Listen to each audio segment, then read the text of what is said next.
बिस्मिल्लाहिर्रहमानिर्रहीम। Objective type questions हैं and circle the correct one. यहाँ हर क्वेश्चन की 4 ऑप्शंस दी हुई हैं और आपने इनमें से जो करेक्ट है उसको एनसर्कल करना है। नंबर 1 है हमारे पास इंटीग्रल x क्यूब dx। यहाँ पर हमारे पास इंटीग्रल x पावर n का फार्मूला अप्लाई होगा। इंटीग्रल x पावर n हमारे पास क्या होता है? Integral x power n dx is equal to integral x power n plus 1 over n plus 1।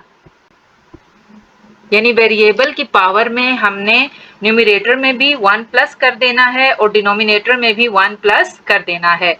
यहाँ पर n की जगह हमारे पास 3 लिखा हुआ है। x 3 dx is equal to हमारे पास क्या आ जाएगा? x power 3 plus 1 over 3 plus 1।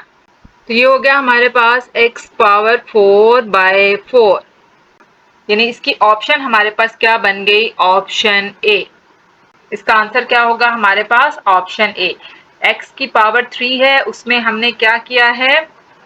1 plus कर दिया है और डिनोमिनेटर में भी 1 प्लस कर दिया है। तो हमारे पास क्या आ गया? x 4 by 4। तो इसकी ऑप्शन ए हमारे पास इसका आंसर है।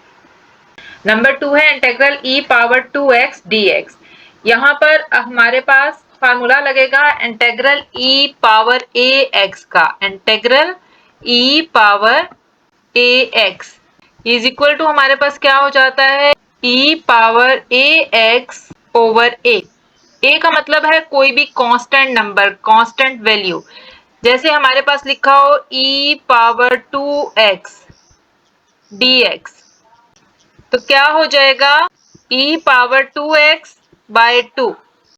तो इसकी ऑप्शन हमारे पास क्या बन जाएगी? Option A, e power 2x by 2।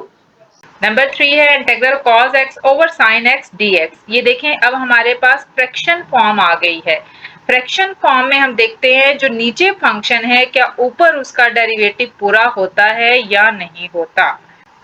नीचे फंक्शन हो f ऑफ x और ऊपर अगर उसका डेरिवेटिव पूरा हो जाए तो हमारे पास ये किसके इक्वल आ जाता है? Natural log of f of x। अब यहाँ देखें डिनोमिनेटर में लिखा हुआ है हमारे पास sin x, ऊपर लिखा हुआ है cos x dx। अब नीचे क्या फंक्शन है? नीचे फंक्शन है हमारे पास f ऑफ x और यहाँ f ऑफ x की जगह हमारे पास लिखा हुआ है sin x।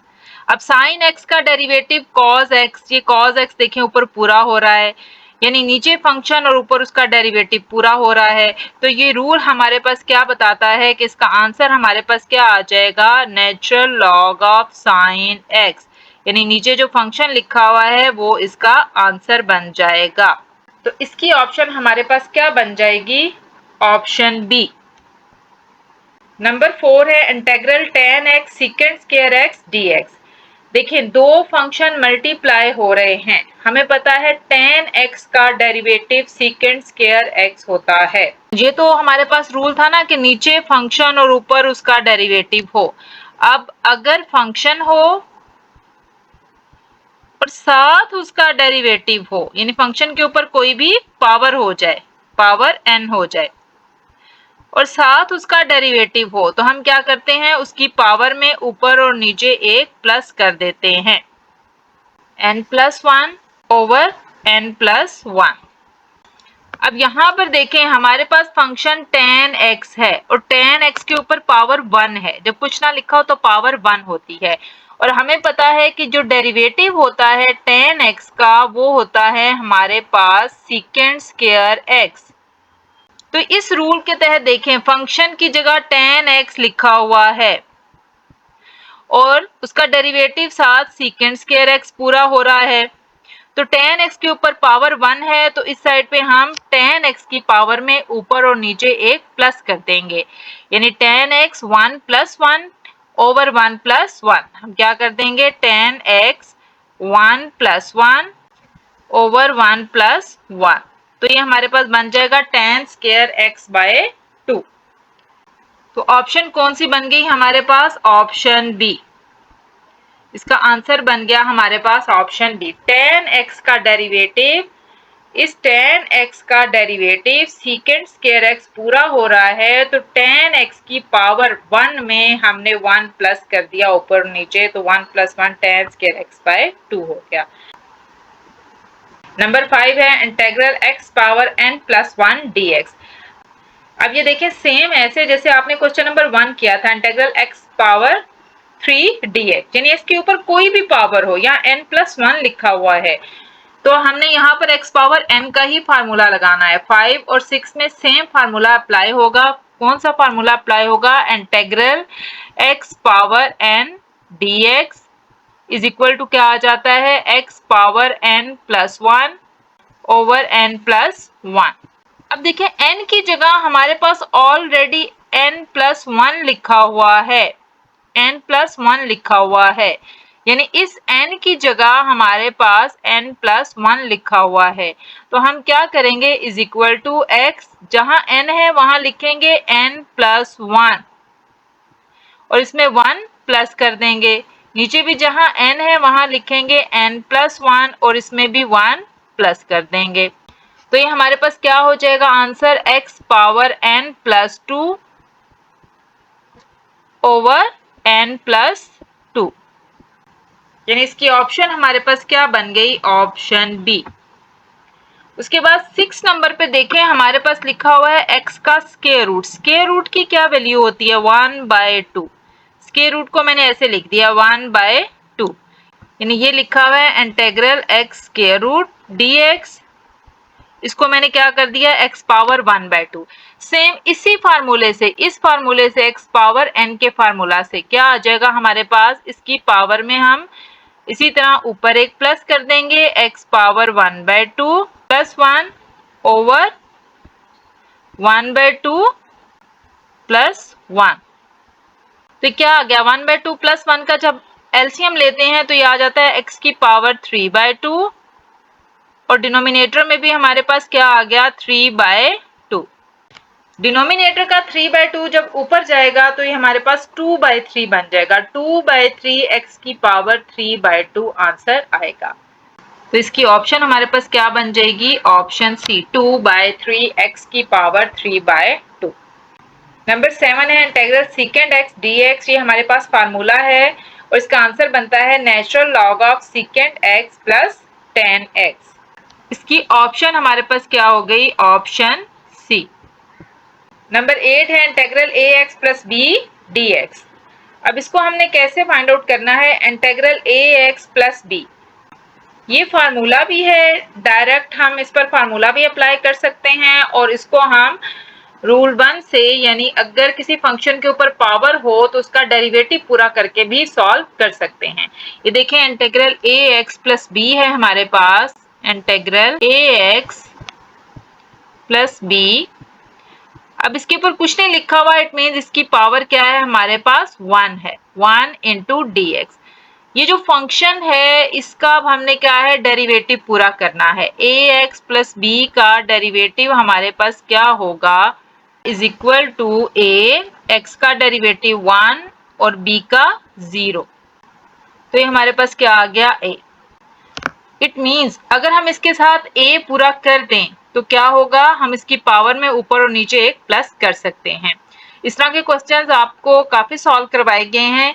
ये एमसीक्यूज हैं, तो यहाँ पर डायरेक्ट ही मैं इसको सॉल्व करती हूँ। देखिए हमने इसको a से मल्टीप्लाई और डिवाइड किया, a से मल्टीप्लाई और डिवाइड किया, तो ये हमारे पास क्या आ गया? ax + b × dx। अब ये जो मल्टीप्लाई हो रहा है a, नेक्स्ट स्टेप में हम इसको अंदर ले जाएंगे, यहाँ पर लिख देंगे, तो यहाँ से क्या है? ये हट जाएगा, यहाँ क्या रह जाएगा? 1, यानी ये जो मल्टीप्लाई किया है वो अंदर मल्टीप्लाई कर दिया, जो डिवाइड किया है बाहर। तो इस फंक्शन का 60 डेरिवेटिव पूरा हो गया। तो इसकी पावर में अब हम ऊपर और नीचे एक प्लस कर सकते हैं, तो इज इक्वल टू हमारे पास क्या आ जाएगा? 1/a × ax + b। फंक्शन के ऊपर पावर और साथ उसका डेरिवेटिव हो तो हम क्या करते हैं? उसकी पावर में ऊपर और नीचे एक प्लस कर देते हैं। इसकी पावर 1 है तो 1 + 1 ओवर 1 + 1। तो ये क्या बन गया? ax + b whole square by 2a। Is equal to आ गया हमारे पास ax plus B 1 plus 1 2 over 1 plus 1 2 और ये a इसके साथ मल्टीप्लाई होके क्या दे देगा 2a। तो इसकी ऑप्शन हमारे पास क्या बन जाती है, 8 की ऑप्शन बन जाती है option A, ax plus B whole square by 2a। Number 9 है integral a plus X over X dx। इसको हम ऐसे लिखते हैं, इंटीग्रल x दोनों वैल्यूज पे डिवाइड हो रहा है तो इसको हम ऐसे अलग अलग लिख देते हैं, a over x plus X over X dx। तो ये हमारे पास क्या आ जाएगा, a over x plus x x से कट जाएगा तो 1 dx, ये x इस x से कैंसिल हो जाएगा। अब यहाँ पर देखें हम अलग अलग इसका इंटीग्रल लेते हैं, a बाहर आ गया, integral 1 over X dx plus साथ क्या बच गया 1 dx। तो 1 ओवर एक्स का इंटीग्रल हमारे पास क्या होता है, 1 ओवर एक्स का इंटीग्रल होता है नेचुरल लॉग ऑफ x और 1 का इंटीग्रल होता है हमारे पास x। तो इसका आंसर हमारे पास क्या बन गया, a natural log of x plus x, option A. Number 10 है integral cosecant square x over cot x dx। यहाँ देखिए डिनोमिनेटर में कॉट x या कोटेंजेंट x लिखा हुआ है। हमें पता है कोटेंजेंट x का डेरिवेटिव होता है हमारे पास, derivative of cotangent x is equal to होता है minus cosecant square x। It means जो नीचे फंक्शन है ऊपर उसका डेरिवेटिव तब पूरा होगा जब हम इसके साथ माइनस का साइन अप्लाई करेंगे। तो ये देखें जो हमारे पास क्वेश्चन है, cosecant square x over cot x dx, हम यहाँ पर भी एक माइनस अप्लाई करते हैं और यहाँ पर भी, इंटीग्रल के अंदर भी और बाहर भी, तो दोनों माइनस माइनस क्या हो जाएंगे, प्लस हो जाएंगे। तो ये हमारे पास क्या हो जाएगा माइनस, अब नीचे जो फंक्शन आ रहा है ऊपर उसका डेरिवेटिव पूरा हो रहा है, तो ये हमारे पास क्या हो जाएगा minus natural log of cot x। इस फार्मूले से इंटीग्रल नीचे फंक्शन ऊपर उसका डेरिवेटिव पूरा हो रहा हो तो हमारे पास क्या हो जाता है, natural log of f of x हो जाता है। ये ऑप्शन हमारे पास क्या बन गई, ऑप्शन ए। अगेन देख लें नंबर 1 MCQ था इंटीग्रल x क्यूब dx। तो यहाँ पर x के ऊपर पावर 3 है, इसकी पावर में आपने ऊपर और नीचे एक प्लस करना है, 3 प्लस 1 4 और 3 प्लस 1 4, तो ये हमारे पास x 4/4 आ जाएगा। उसके बाद नंबर 2 है integral e power 2x dx। तो e पावर 2x में e पावर 2x लिख के इसके डिनोमिनेटर में हमने 2 लिख देना है। अगर हमारे पास e पावर 3x होता तो e पावर 3x/3 लिख देते। तो इसकी ऑप्शन हमारे पास क्या बन जाती है, ऑप्शन ए।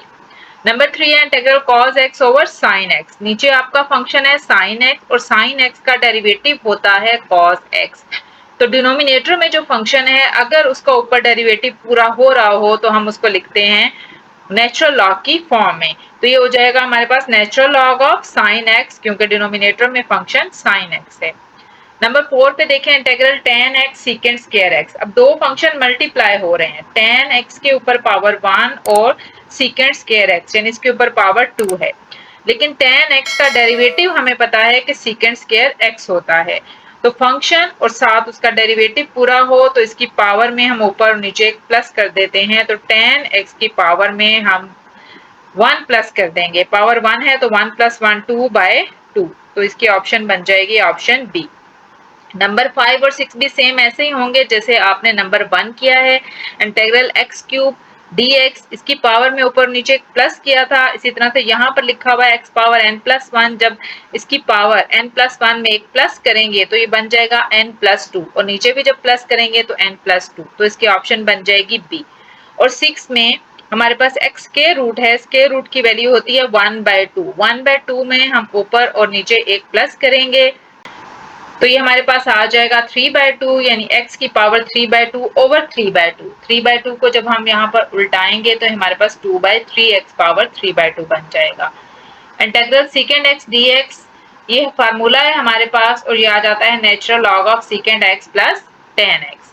नंबर 8 है ax plus b dx। ax plus B ये फंक्शन है, इसका हम साथ डेरिवेटिव पूरा करेंगे। a से मल्टीप्लाई डिवाइड किया तो हमारे पास क्या आ जाएगा, डेरिवेटिव, फंक्शन का डेरिवेटिव जब पूरा हो जाएगा तो ax प्लस बी पूरे के ऊपर पावर 1 है, तो इस 1 में हम 1 प्लस करेंगे तो ये 2/2a बन जाएगा। 9 में हमने क्या किया था, a को x पे डिवाइड किया, फिर x को x पे डिवाइड किया, तो इसका आंसर बन जाता है a natural log of x plus x।